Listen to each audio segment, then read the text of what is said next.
Ազգային ժողովի ուժեղ Հայաստան եւ Հայաստան խմբակցությունների հարգելի պատգամավորներ, նիստի աշխատանքներին հետևող քաղաքացիներ։ Ինչ տեղի ունեցավ երեկ եւ ինչու ենք մենք ստիպված նորից վերադառնում հանձնաժողովների 3 նախագահների ընտրության հարցին։ Իմ ընկալումներում ազգային ժողովի քաղաքացիական պայմանագիր խմբակցությունը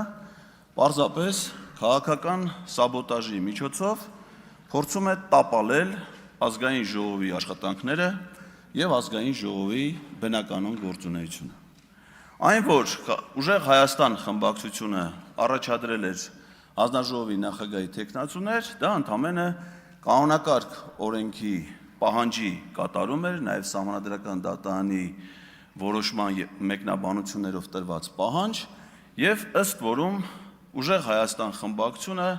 առաջնորդվել էր մոտեցումներով ի տարբերություն օրինակ քաղաքացիական պայմանագիր խմբակցության, որ հանձնաժողովի նախագահների պաշտոնում, չնայած որ դրանք քաղաքական պաշտոններ են եւ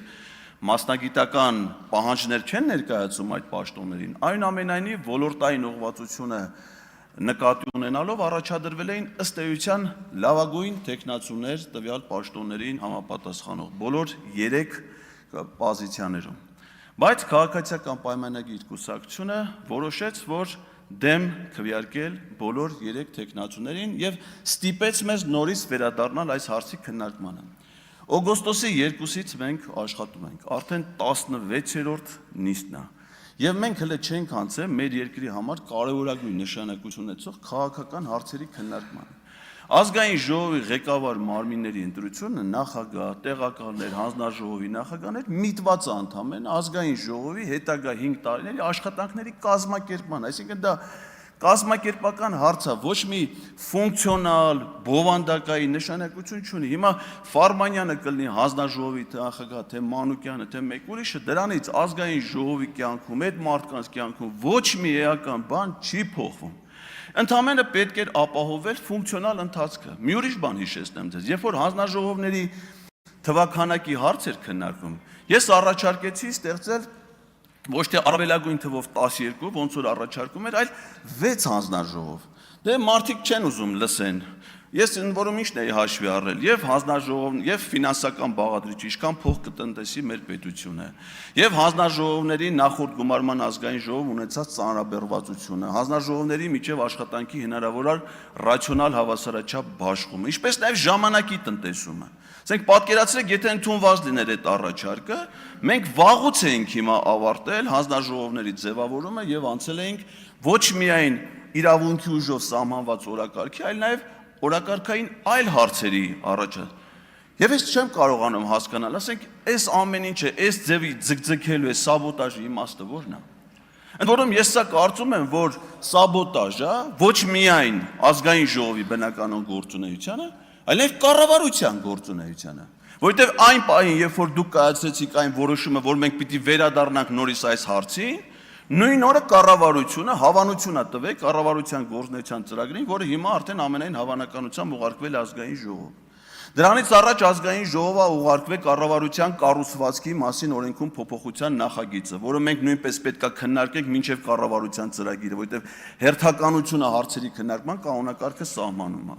Դրանից առաջ ազգային ժողովը արդեն մուտք է եղել եւ մենք պիտի քննարկենք կենտրոնական ընտրական հանձնաժողովի հաղորդումը հերթական խորհրդարանական ընտրություններից հետո։ Եվ հիմա այս կարևոր հարցերը թողած պատրաստի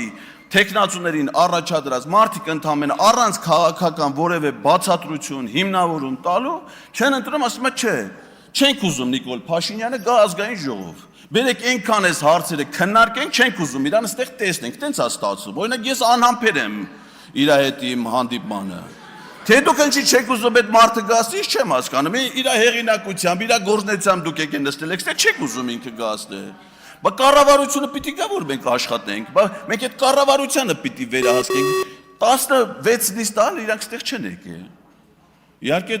այդ պոզիցիայի մեջ որոշ դրական էլեմենտներ կարելի է նկատել, բայց շուտ է։ Դա մենք պիտի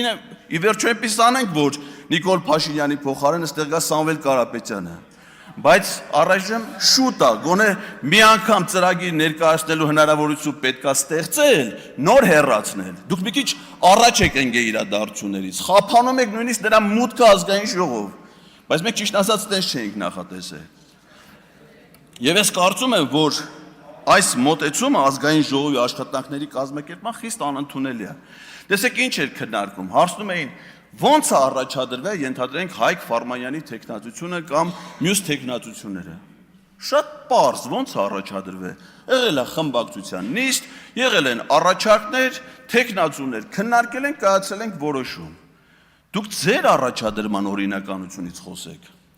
Բոլոր պոզիցիաների վրա, որտեղ առաջադրում ա եղել ՔՊ-ի կողմից, առանց բացառության եղել է քաղաքացիական պայմանագիր կուսակցության վարչության որոշումներ։ Առանց բացառության եւ բոլոր առաջադրումները խմբակցության համապատասխանել են վարչության որոշումներին։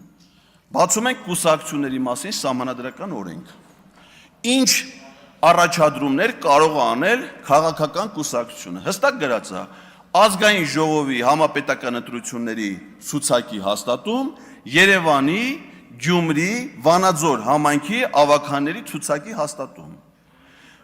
Մյուս որոշումը կայացնում է խմբակցությունը եւ ինչի համար այս տարբերակը, սա սահմանադրական կարգի տապալման էլեմենտ է իր մեջ պարունակում, որովհետեւ կուսակցության վարչության կազմում են օրինակ քաղաքացիական պայմանագրի դեպքում վարչապետ, նախարարներ, աղք, մասնավոր առևտրային ընկերությունների աշխատակիցներ, այսինքն մարդիկ, որոնց ճակատագիրը ստեղ պետք է որոշվի, իրանք ընդեղ պիտի պաշտոնավարեն, թե չէ, բայց պարզվում է հակառակն է։ Գործադիր իշխանության պաշտոնյաները որոշում են, թե օրենսդիր մարմնի ղեկավար պաշտոններով ով պիտի զբաղեցնի։ Սա երկու սահմանադրական օրենքի, կուսակցությունների մասին եւ ազգային ժողովի կանոնակարգ սահմանադրական օրենքների կոպտագույն խախտում է։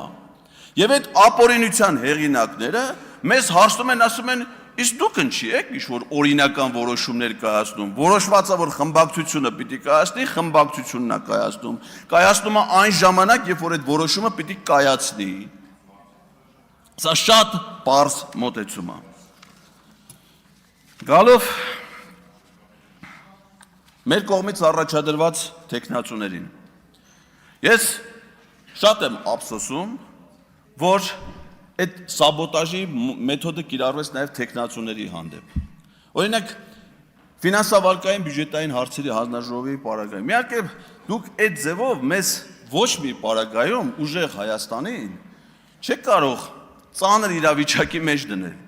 Այս խմբակցության ցանկացած падգամավոր, ցանկացած հանձնաժողով կարող ղեկավարի։ Դուք նայեք, ասում են, տես մի մոտեցում էր հնչում այս դահլիճում, տրամաբանությունը քաղաքական որոշման հետևյալն էր, քանի որ ուժեղ Հայաստանը մինչ այդ քվեարկությունների ժամանակ կողմ չի քվեարկել ՔՊ-ի առաջադրած տեխնացուներին, սա ինչ-որ թե պատասխան վերաբերմունքն է այդ որոշումներին, բայց պարզա մի բան չէ, որ եթե ուժեղ Հայաստանը չի քվեարկում, միայն ձեր խմբակցության քվեները բավարար են որոշումներ կայացնելու համար եւ մինչեւ հիմիկվա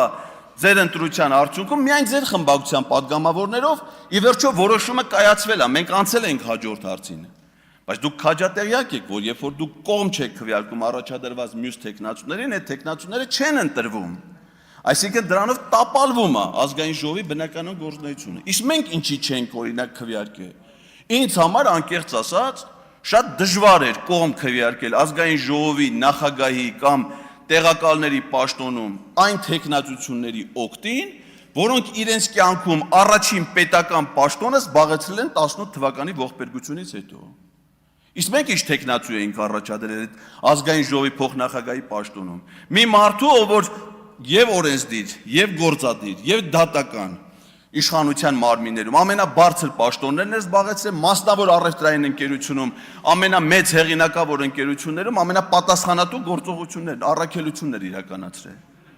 Իսկ դեռ ինչ առաջադրումներ են, ասենք օրինակ պաշտպանության հարցերի հանձնաժողովի նախագահի պաշտոնում ինձ համար դժվար է կողմ քվեարկել մի մարդու օգտին, որի առնչությունը պաշտպանության հետ միայն կայանում է նրանում, որ Սեյրան Օհանյանի տեղակալի Կարեն Կարապետյանի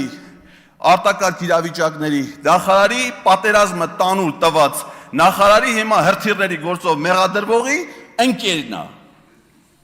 ուրիշ առնչություն պաշտպանության ոլորտի հետ, ինձ հայտնի չի, եթե ու այդ մարդուն կողմ քվեարկելը ինձ համար շատ դժվար է։ Մեկ է պարզում է, որ ենթադրենք մարդիկ կան, որ Ամփոփեք ժամանակն ավարտել։ դեմ են քվեարկում ամենապրոֆեսիոնալ տեխնացուներին։ Շնորհակալ եմ։